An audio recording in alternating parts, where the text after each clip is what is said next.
Jakarta is disappearing. Not in centuries and not in distant geological time, but right now. Streets that once sat safely above sea level are now regularly flooded. Houses tilt as the ground beneath them collapses. Entire neighborhoods have sunk so low that seawater flows in through doors and drains, even on calm days. Indonesia's capital, a megacity of tens of millions of people, is slowly slipping beneath the ocean. And in response, Indonesia is attempting something extraordinary. Along the city's northern coastline, engineers are racing to construct a massive seawall, a colossal barrier designed to hold back rising tides, storm surges, and encroaching seawater.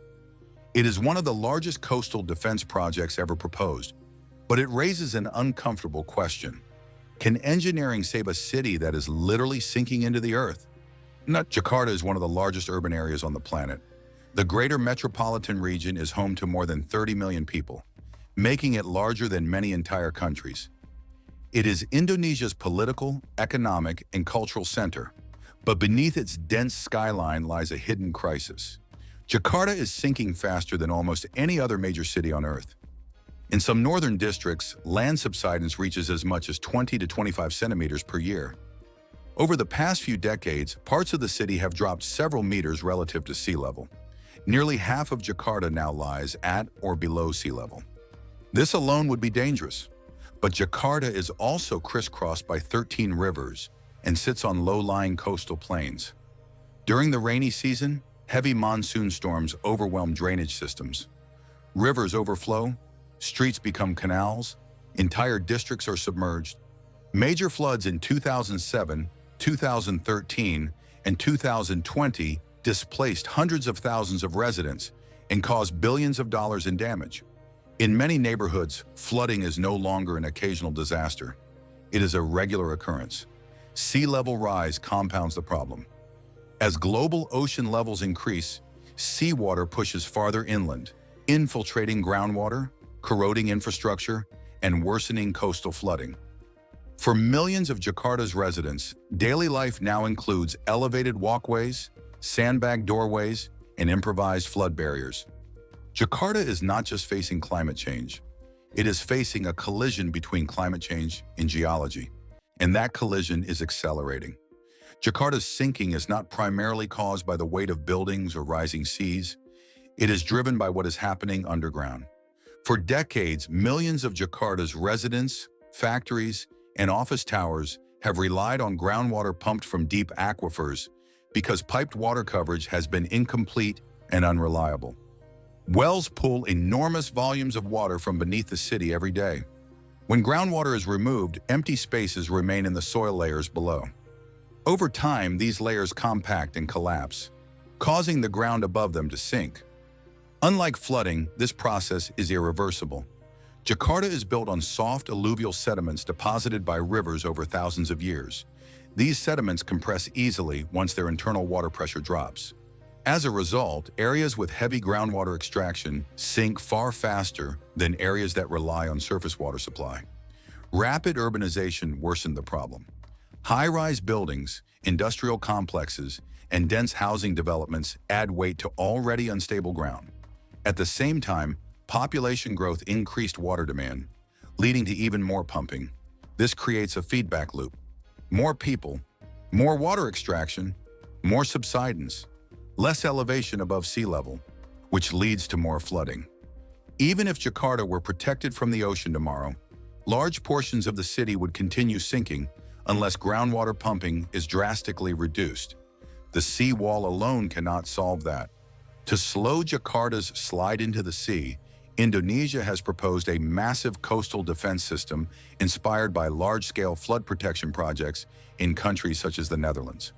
The core idea is to build a continuous outer seawall along Jakarta's northern coastline that blocks tides and storm surges from entering the city. Behind this barrier, a network of reservoirs, canals, pumping stations, and inner dikes would manage river water and rainfall. In effect, Jakarta would become a giant enclosed basin. Seawater would be kept out, rainwater and river water would be mechanically pumped out. This approach mirrors the system used to protect cities like Rotterdam, where large areas lie below sea level but remain dry through constant pumping. Indonesia's proposed seawall is not a single structure. It is a system of interconnected barriers and water management infrastructure stretching across dozens of kilometers. Some sections would be built offshore. Others would reinforce existing coastal embankments. Together, they would form a continuous shield between Jakarta and the Java Sea. The project is designed to buy time, not centuries, not permanence. Time. The planned seawall is designed to be a monumental piece of coastal infrastructure. At its largest scale, the barrier would stretch for several dozen kilometers along Jakarta's northern shoreline, forming a continuous defensive line between the city and the open ocean. Some sections are planned to rise several meters above current sea level, tall enough to block high tides and storm surges generated by extreme weather. The wall is not envisioned as a simple concrete slab. It would incorporate wide embankments, reinforced seawalls, and in certain areas, offshore barrier structures anchored into the seabed. In some designs, the wall doubles as a foundation for roads, utility corridors, and service infrastructure. Behind the wall, large artificial lagoons and retention basins would collect river water and rainfall. These basins act as buffers, preventing sudden surges from overwhelming pumping systems. From a distance, the structure would resemble a massive coastal fortress, not to stop armies, but to stop the sea. The seawall's primary function is simple in concept: keep ocean water out. But achieving this in a sinking city is extraordinarily complex. Tidal gates built into the wall allow ships to pass and rivers to flow under controlled conditions. During high tides or storms, these gates close, sealing Jakarta off from the sea.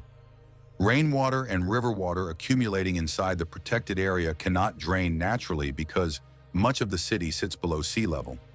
Instead, massive pumping stations move this water over or through the wall and back into the ocean. These pumps must operate continuously, especially during monsoon season. If they stop, water levels inside the basin would rise rapidly. The system also relies on strengthened riverbanks, upgraded drainage canals, and expanded water storage reservoirs throughout the city. Without these internal improvements, the wall alone would simply trap floodwater inside Jakarta. In essence, the seawall turns Jakarta into a giant mechanical polder, a city that survives not by elevation, but by constant engineering effort. Projects of this scale do not come cheap. Estimates for Jakarta's coastal defense system run into the tens of billions of dollars, spread across multiple decades and construction phases. Funding comes from a mix of Indonesian government budgets, international development banks, and private sector partnerships. Rather than building everything at once, the project is being developed in stages. Some shorter sections of coastal embankments and flood barriers have already been reinforced. Additional pumping stations and drainage upgrades are underway in vulnerable districts. The outermost offshore barriers represent the most complex and expensive phase. These sections require large-scale marine construction, seabed reinforcement, and extensive environmental studies. There is no single completion date. Instead, Jakarta's sea defenses are expected to evolve continuously as conditions change. The seawall has never been a universally accepted solution. Environmental groups warn that enclosing Jakarta could trap polluted river water inside the protected basin, turning it into a stagnant lagoon with severe water quality problems. Jakarta's rivers already carry large amounts of untreated sewage and industrial waste. There are also social concerns. Coastal fishing communities may lose access to traditional waters. Land reclamation associated with barrier construction can displace residents and alter livelihoods. Critics argue that focusing on the sea wall diverts attention from the deeper root cause of Jakarta's sinking. Uncontrolled groundwater extraction. Without aggressively expanding piped water networks and shutting down illegal wells, the city will continue to subside regardless of how high the wall becomes. In other words, the wall may slow flooding, but it does not stop the ground from collapsing. Jakarta's seawall is not a symbol of victory. It is a symbol of urgency, a race between a rising ocean and a sinking city. Engineering can buy time. It can delay disaster. It can protect millions of lives, but it cannot rewrite geology. The question facing Jakarta is no longer whether the city will change. The question is how much of it can be saved before nature makes the decision.